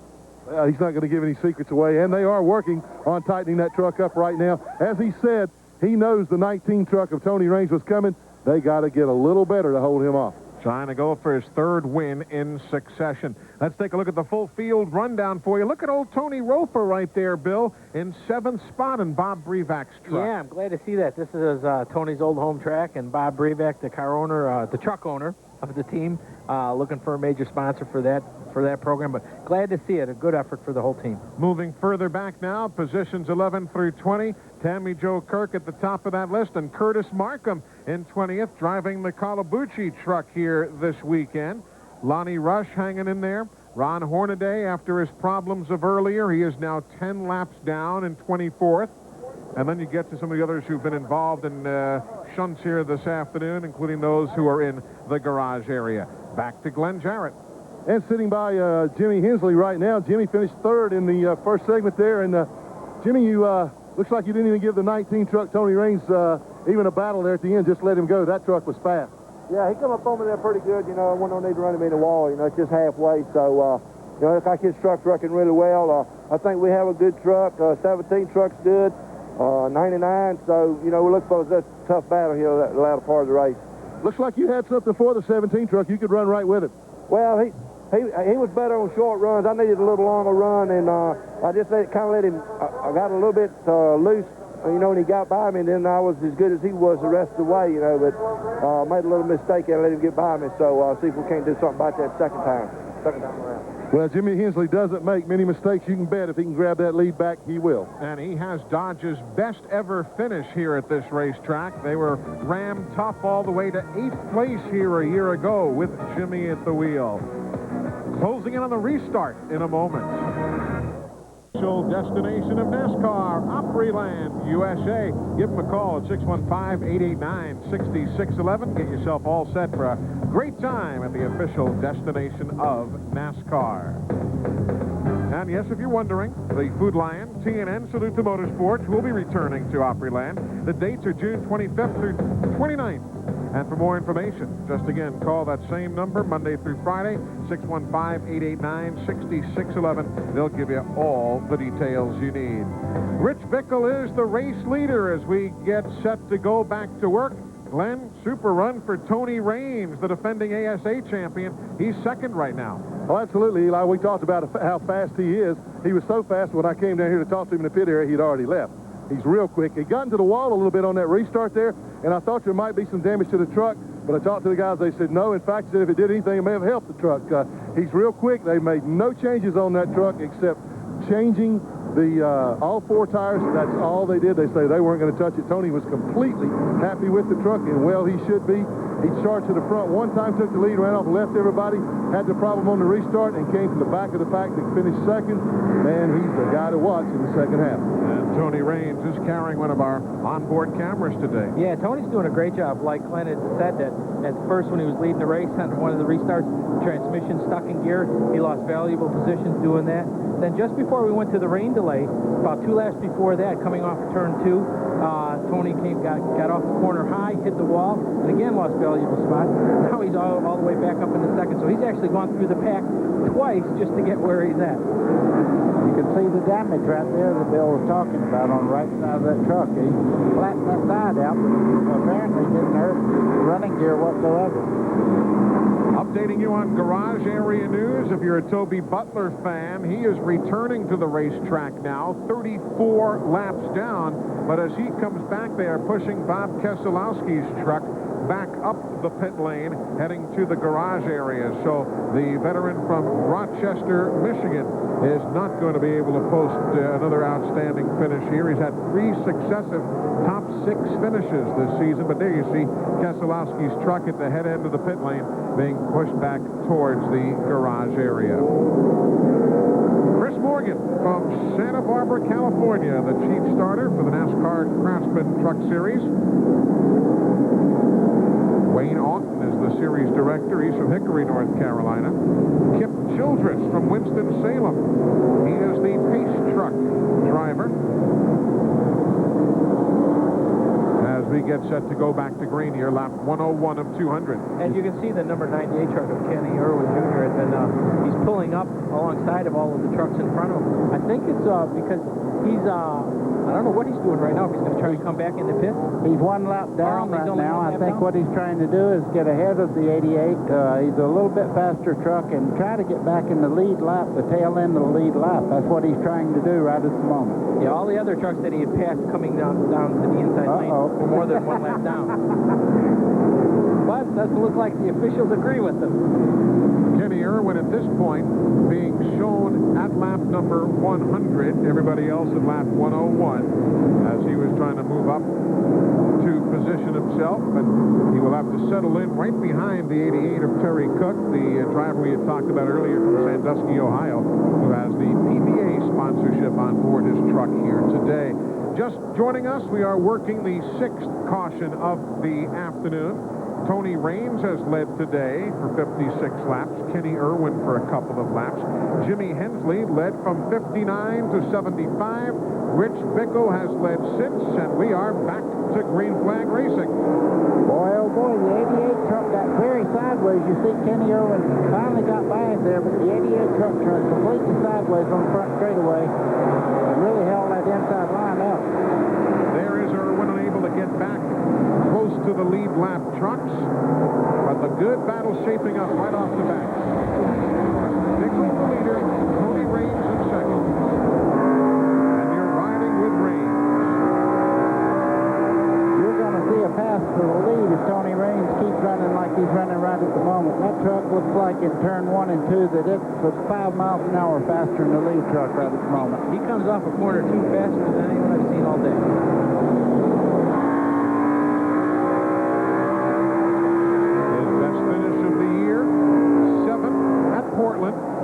Races ago. You can see right in the middle of 3 and 4, Rich pushed up, and Tony really looked on the inside.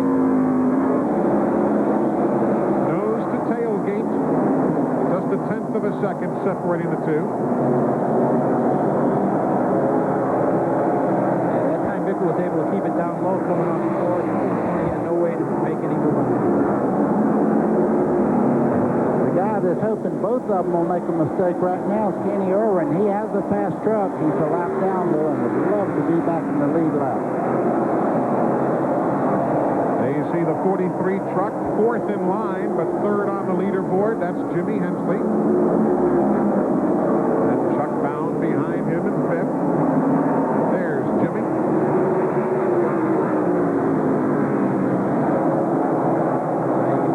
Definitely looking to get underneath the Pennzoil line truck of Tony Raines as they were in the middle of 3 and 4. He almost got it. Eli just behind them. You see Rick Crawford is running very well in the 14 truck. He's moved up into the fight for the lead right now. Looks very, very strong. But this is for the lead, and give it back to Tony Raines as he takes the top spot. He led the first 56 laps today, and look at Bickle push up the banking. Everyone had gone underneath him, and he had no chance to come down to the inside lane. And still, Chuck Brown almost closed the door on him. If you're a Jay Sauter fan, he has returned to the racetrack 43 laps down. So Jay is back. So too is Toby Butler. Only Stacy Compton and Keselowski in the garage. There is Jay Sauter. To the pits, Glenn Jarrett. Well, guys, we're still in Tony Raines' pit, and they're all nodding their heads, shaking their heads like now. This is where we're supposed to be. As Bill Venturini and I pointed out, he's come through the field twice. He has taken the lead again, and right now, there doesn't seem to be anybody that has anything for him, with the exception of Kenny Irwin. Kenny went by Rich Bickle at the same time that Tony did. He's able to run right with him. But remember, he is a lap down. He's got to pass him and then come all the way around, pass him again. I'm not sure that can happen. Showing the way as we work just past the halfway point. 111 of 200 laps complete.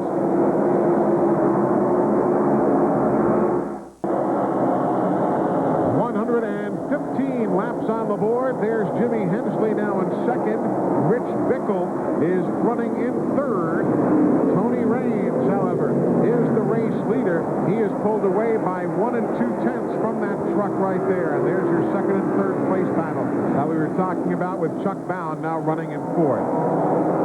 Up front, Kenny Irwin trying to get around Raines to pick up one of the laps. Hasn't been able to do any more with Raines than he was trying with Bickle earlier. Eli's beating on his shoulders. Irwin has gotten all the way up under. As you see off the corner here, he's got a very, very fast truck. As they come down the straightaway, you only hope that the truck on the outside sees it, because they're so close if they touch it, spin him out. It was close going into one. Tony again closed the door on Kenny Irwin, but Kenny's getting through 3 and 4 much better. As you can see right here, he's looking underneath him again. And that is not for the lead, but indeed to get back on the tail end of the lead lap as the folks at Napa bring you that scoring rundown across the top of the screen. Napa, we keep America running.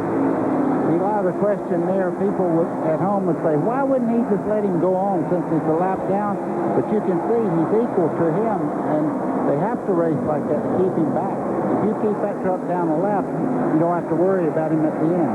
Yeah, like me and Buddy were talking during the break, the Kenny Irwin truck is just as fast as Tony Raines, and if he gets back on the lead lap, he's got a good shot of coming back around and challenging him for the wood. Of course, we still have, as you can see, 80 laps to go, but you got a Dodge in first, a Dodge in second. Dodge has never won on the NASCAR Craftsman Truck Series, so they're trying to set that up here this afternoon. Well, that's a tribute to their whole program. I know they've been working hard at it for 2 years, and finally maybe they'll benefit from the fruits of all their labor. Eli, last year, Steve Park drove that 18 truck in New Hampshire and almost pulled the win off there with it. Had a very good top 10 run all day long. Look at this. Kenny Irwin gets his lap back. Gets his lap back. Tail end of the lead lap. You know, Glenn, I think one of the big stories in this resurgence of Dodge, if you will, is that not that long ago, they might have been 40 or 50 horsepower down to everybody else, but their engine program has really come along here in the last couple, 3 weeks, really. Long way. Speedway. And the thing that Bob Keselowski told me that has really helped that, they're working on some new cylinder head and some new engine blocks. These engine blocks that they're running now are basically the same engine blocks that Richard Petty and the Dodge guys ran back in the 70s. They've had to use the old mold, the old foundry to build new blocks, and they're now starting to get those, so they're able to do a little bit more R&D to the engines now to find out what makes them go a little bit faster. So if today is any indication, boy, Dodge might have something for these guys for the rest of this year. They're only giving away about 15 horsepower now on a short track like this. If you're hooked up through the corners, you can do without that. The best Dodge finish of the year, if you're curious, was Michael Dawkins' third-place finish last race at the Evergreen Speedway in Monroe, Washington. Now let's see how they deal with this traffic. Well, first of all, you could fool me that they're giving up 15 horsepower to anybody today because they're not showing it. Well, this kind of a track might play into that. Just as you said at the start of the show today, one thing you can't do is use all the power you have. You have to be very, very careful back on the throttle, and also you probably can't use a real powerful motor at all times around the speedway. The leader, Tony Raines, in traffic. There's second place, Jimmy Hensley.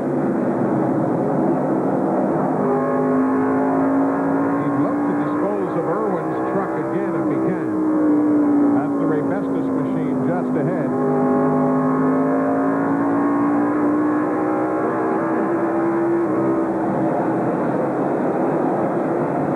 Front two, still dealing with traffic. That's Becky Hensley right there in the upper right-hand corner of the screen, the school teacher in Ridgeway, Virginia. She's been at Jimmy's side forever. Yeah, our wife's always like that, nervous in the pits. I've never noticed. I'm sure Kathy was never nervous when you were racing, huh? She should have been. Good line. She was too busy yelling at me on the headset. Becky Hensley is a nice, nice lady. What a wonderful family they've got. 131 laps of 200 on the board. Tony Raines and the Pennzoil colors still showing the way. Seventh time today, Tammy Jo Kirk has taken a hard hit into the wall. We were clearly able to see her moving around inside the lovable truck, but she took a hard hit going up the banking. And we'll try and take a look at it and see how best we can show you what transpired. Just look ahead, sideways, and a hard hit. Boy, you could see the truck fly up in the air when she hit the wall there. Very, very hard. Remember, we had documented earlier in the day how they extended that wall from that middle portion upwards after the problems that Bob Keselowski's truck had here a year ago. And it obviously did its job here this afternoon.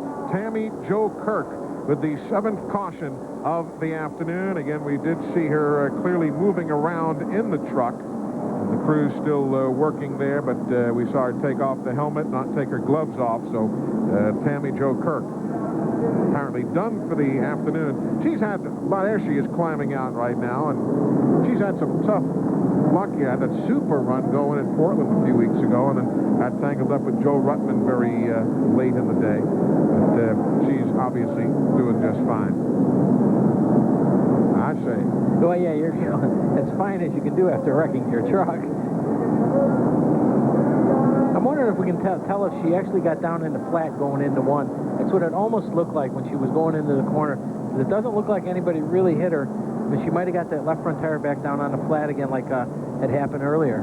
Not with her, but with another truck. It's been a problem for a lot of guys here, and ladies potentially. Well, the transition between the apron and the racetrack it's flat on the apron here, where a lot of the tracks that we run on, when you got a high bank, and the transition on the apron is still a little banky, even though you make the transition from the apron to the racetrack. Here, it's pretty well flat, and then you just go right into the banking. You saw Kenny Irwin right there.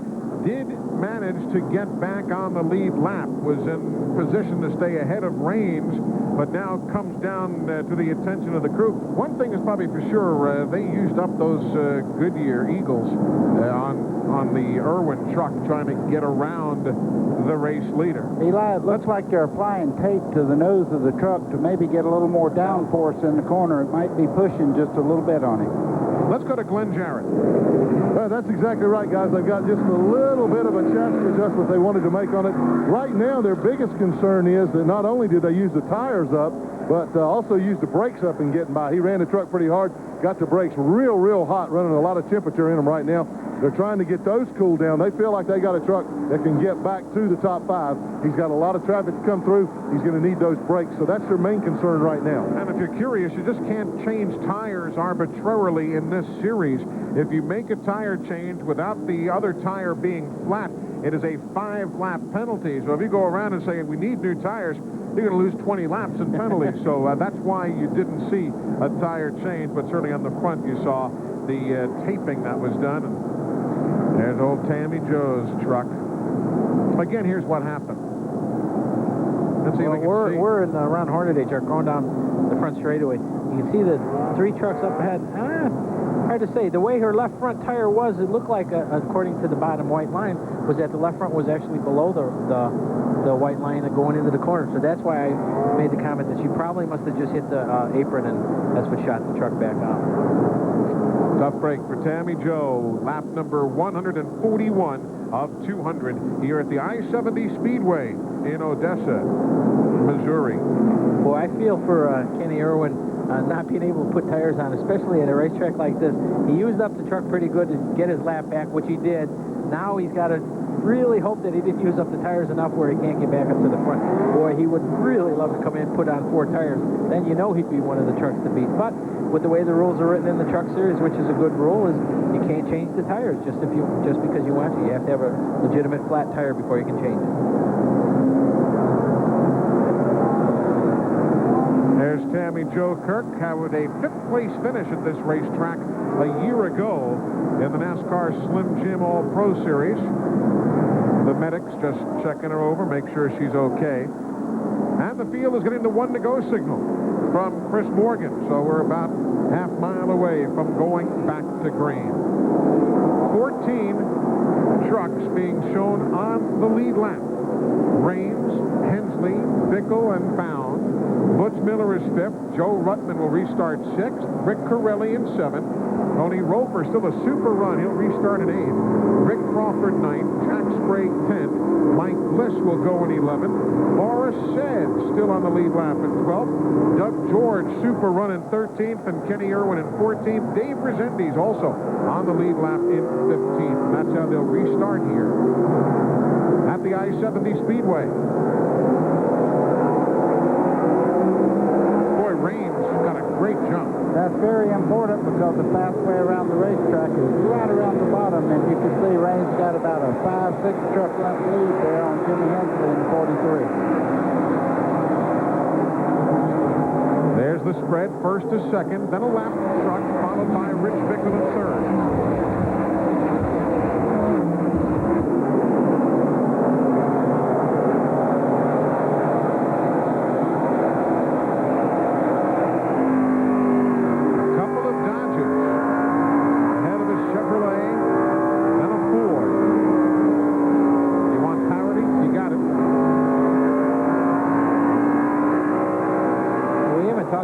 Butch Miller today, but he's just been real steady, kept out of trouble. I think he's been saving his tires. He's the type of driver that can. I've raced with him in the past. He's a very smooth driver, doesn't abuse the equipment, and it shows right now. Where he's running 4th, he's in 5th right now. And Butch is a former winner here in the American Speed Association. He won here back in 1988. MCI, the official telecommunications company of NASCAR, with the scoring rundown for you now across the top of the screen.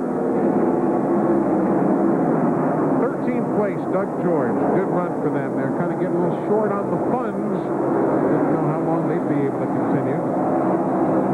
They're hoping to keep things going. Chuck Bound in the 99, Butch Miller in the 20, Joe Ruttman right behind them in the 80. That is 5th, 6th, and 7th. 26, that's Rick Beebe, not on the lead lap. He is running in 16th, first truck a lap down.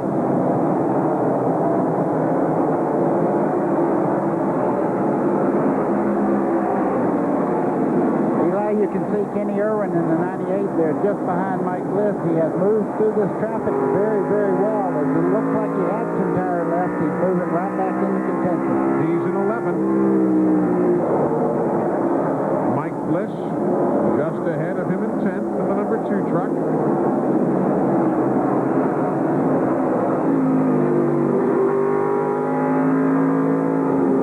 Wow, you can see the right front smoke as he drove her hard down in the corner there.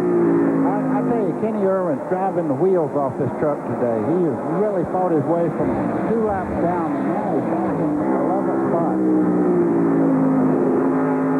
If you're a Michael Dockin fan, he is back on the racetrack now. 84 laps down after being involved in an accident earlier. So Michael Dockin back on the Speedway. They're riding with a 10th and 11th place battle now. This is truck in 10th with whom we are riding. Irwin behind him in 11th. The other important factor is the Cintas Rookie of the Year battle. You've got Irwin, you've got Raines, you've got Crawford, all within that top 11. And you've got all three of those guys running bumper to bumper now. Laps winding down. We're at 154 of 200.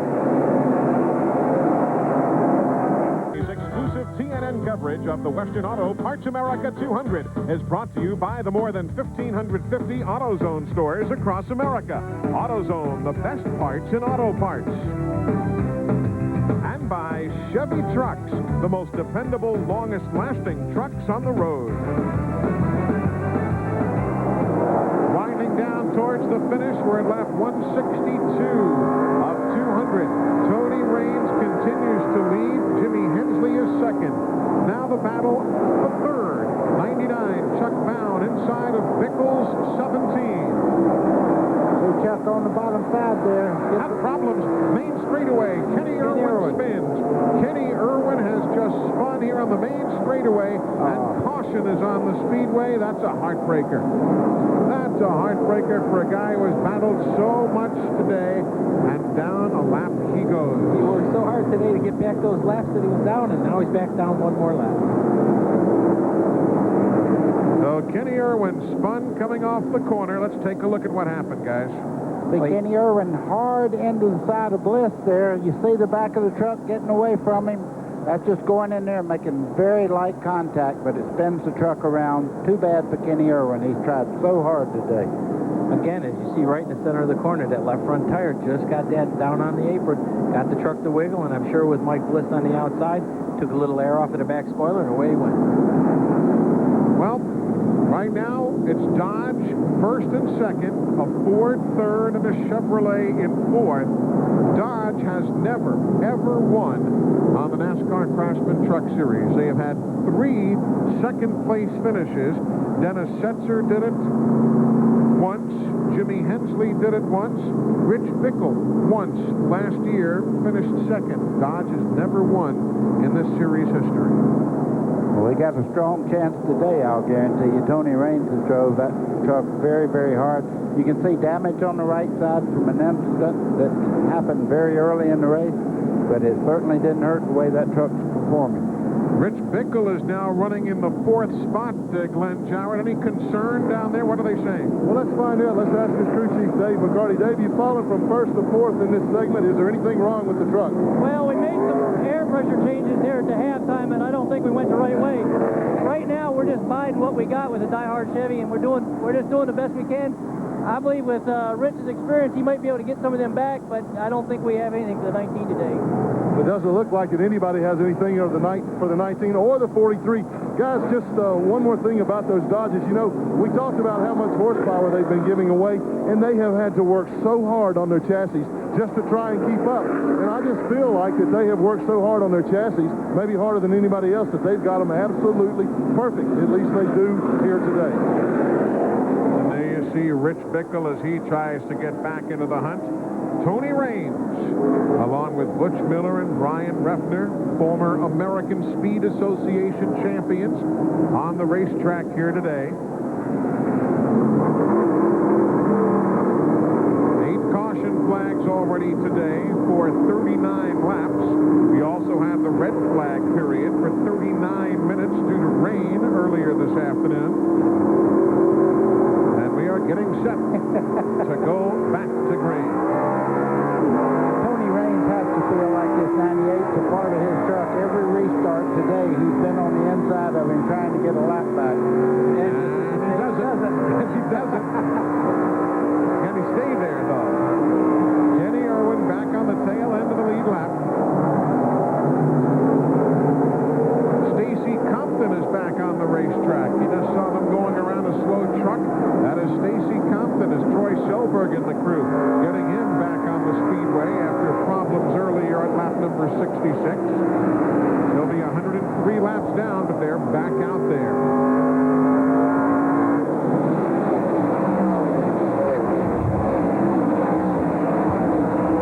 Side-by-side racing back in the field there. We're looking back from our leader, Tony Raines, as he goes down the back straightaway and then to turn 3. Less than 30 laps to go. Can't save anything.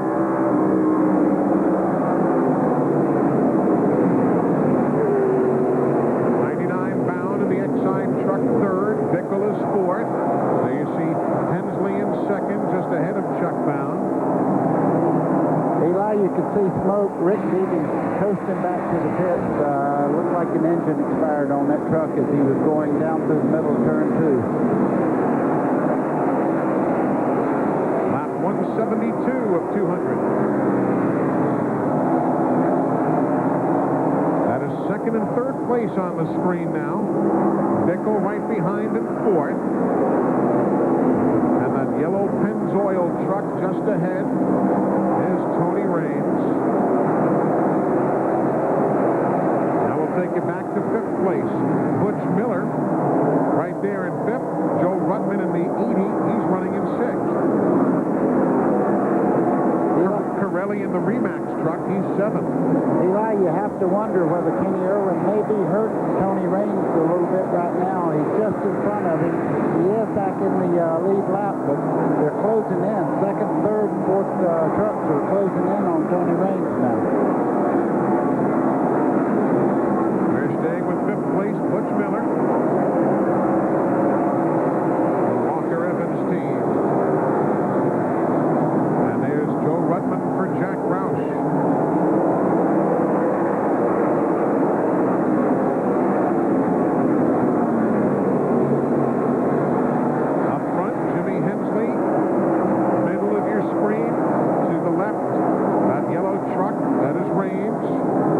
Buddy had mentioned a few laps ago, it looks like the Kenny Irwin truck is actually holding up Tony Raines, and all the other trucks are now closing in on him. Jimmy Hensley's loving it. He pulled it down to about a 5-truck left lead now as they head down the back straightaway. There's the interval, just at a half second.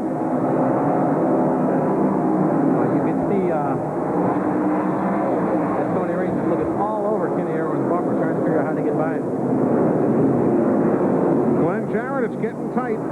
Yes, it is, guys, and I'm standing down here at the entrance to turn 1, and that's where it seems that Kenny Irwin is really holding up Tony Raines. Tony gets a good run coming off of 4, and he can't drive down in the corner as hard as he wants to because Irwin's right there in front of him. He's really definitely changed his pattern. It really seems to have upset Tony's rhythm as to how he was getting around the racetrack, and boy, it has really put the rest of the field on Tony's back bumper.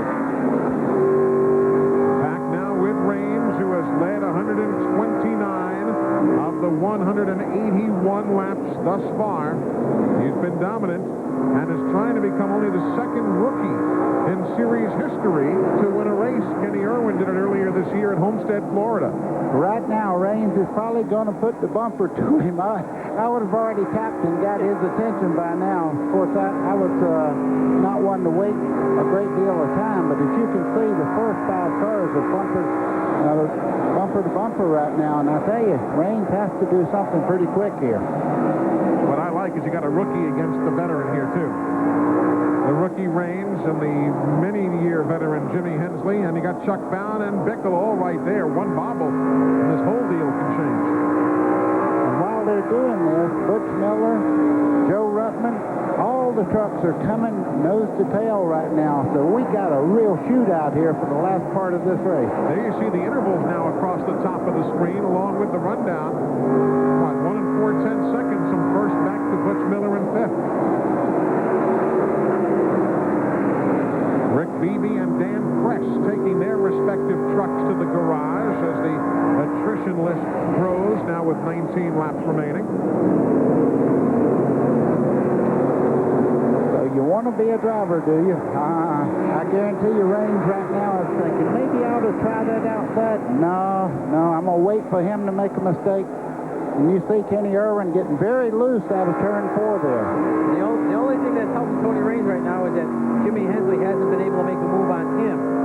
But I'm sure if Jimmy Hensley starts to push the issue, then Tony Raines has got to do something with Kenny Irwin. He just can't sit back there and ride behind him. And again, remember that Raines, although he is a rookie in this series, has more miles on this track than does Jimmy Hensley because of his time in the American Speed Association, which runs here on a regular basis. Yeah, that was an interesting shot. You can see how much faster Tony Raines was than Kenny Irwin just getting in the corner. Now they're right against each other as they head down the front stretch. Around Ronnie Rush they go again.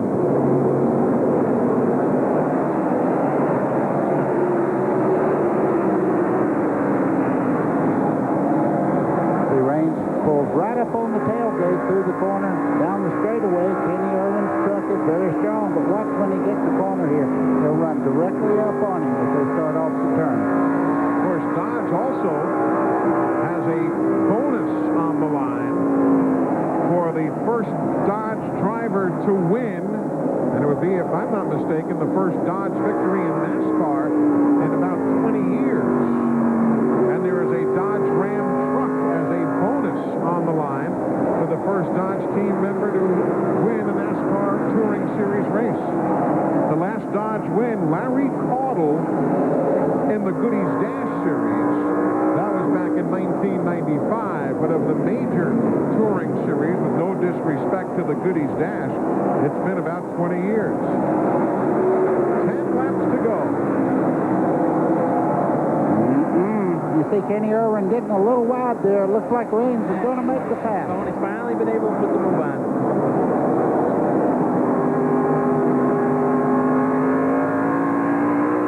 You guys know who won the last NASCAR Winston Cup race in a Dodge?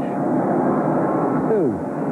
Our former broadcasting buddy, the late Neil Bonnet, won in Ontario, California, November 20, 1977, driving that old number 5 Jim Stacy Dodge. Remember that car? I sure do. Harry Hyde was the wrench turner on that particular car.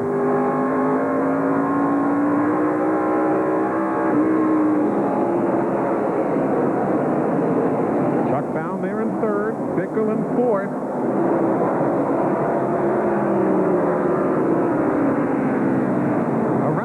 And Raines went wide, and I thought Jimmy Hensley was going to try him on the inside. Hensley had a great run going down into turn 3, but I tell you, Tony Raines looks like he could put that truck anywhere he wants to and make up ground. If he loses a little bit, he just drives a different line around the racetrack and picks up the ground that he lost. Yeah, if he gets a little looser or push in the middle of the corner, he comes off the corner so much stronger than everyone else. And like you said, but he can make it up. Just if he gets a little out of the groove, he'll make it up coming on. The nice part about that truck, you watch it in the corner, when he turns it to the left, he can hang right on the white line. That's very, very important. You see, he's right on the bottom of the racetrack. Tony Raines. It's only been 5 years since his first major racing victory. Posted a win in Canada back in 1992. And there's second place runner Jimmy Hensley.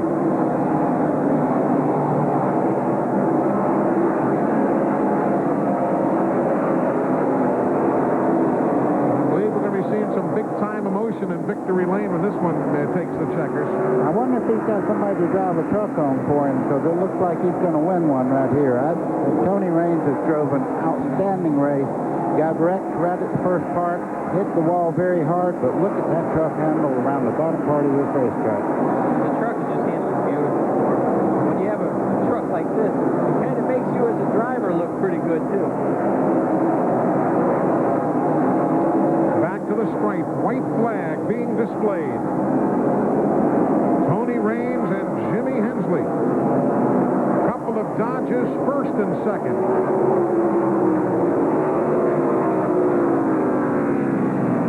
There's the interval, but Tony Raines will become the second rookie to win on the NASCAR Craftsman Truck Series. He takes the checkered flag for Kurt Roehrig and Dodge. Glenn Jarrett. Right now, Kurt Roehrig and Bob Hustler, the crew chief, are embraced up on top of the war wagon here. Bob, come here a second, buddy. Congratulations. What a great job you guys did in preparing that truck. It was awesome. Yeah, it was pretty good today. The Pennzoil Dodge really hung in there. We knew we had it at first, and we got stuck up behind lap traffic, but came through at the end. That's what counts. Well, we're going to let them celebrate. We'll go to Victory Lane and talk to Tony Raines, but what a great performance these guys did in giving Dodge that first victory. And they win the Plasticoat Winning Finish Award for Bob Hustler, the official spray paint of NASCAR. Proud to sponsor the Winning Finish Award, going to that Pennzoil team. Plasticoat presenting $1,000 to the crew chief of that NASCAR Craftsman Truck Series team. So our congratulations to Bob Hustler, Kurt Roehrig, Tony Raines. We are heading to what will be a jubilant Victory Lane as soon as we come back. There is Tony Raines climbing out of that Pennzoil Dodge truck to the cheers of the crowd. Let us go down now to the General Motors Victory Lane, brought to you by Chevy Trucks, the most dependable, longest-lasting trucks on the road. Glenn? Well, Tony Raines getting congratulations from all the crew. Bob Wilderberger, who heads up Dodge Motorsports. Tony, I know you've got a lot of experience on this racetrack. Man, what an awesome performance that was. I tell you, it was easy for me. I tell you, this truck, Roehrig and my crew, they did an awesome job. I like to say hi to my wife and my family back in Indiana. I wish you were here because last 2 weeks have been awesome for me. I'm still tingling. I can't hardly believe it. First win for Dodge, Pennzoil. I tell you, this is unreal. I'm gonna be reeling for a week. You got any idea what all this pays you today? You get a new truck, you get winning, you get a bonus from Dodge. There's a huge trophy for you there. A lot of stuff for that first Dodge victory. It sure does. It pays a lot more than that first half of that race, let me tell you. I got a little upset there. I run a little hard, and the truck was a little better in the first half than it was the second half. I think I earned my keep there in the second half, but this is a heck of a lot of fun, and I don't know if I can get much better than this, but we're going to try. Well, congratulations again to Tony Raines, Kurt Roehrig, Bob Hustler, Bob Wilderberger with Dodge, all the people down here. Man, they are going to celebrate big time, Eli. And deservedly so. And also a tip of the hat to our Mopar high performer of the event. Butch Miller, who started in 29th, came home in 5th today, and he takes home the Mopar High Performer of the Race Award, brought to you by Mopar, Chrysler Corporation Parts, and the Chrysler, Plymouth, Dodge, Jeep, and Eagle dealers who sell and install them. Tony Raines, the 6th different winner in 7 races this season, and the 14th different winner in 51 series events. Today's exclusive TNN coverage of the Western Auto Parts America 200 has been brought to you by Chevy Trucks, the most dependable, longest-lasting trucks on the road. And by Mopar, Chrysler Corporation Parts, and the Chrysler, Plymouth, Dodge, Jeep, and Eagle dealers who sell and install them.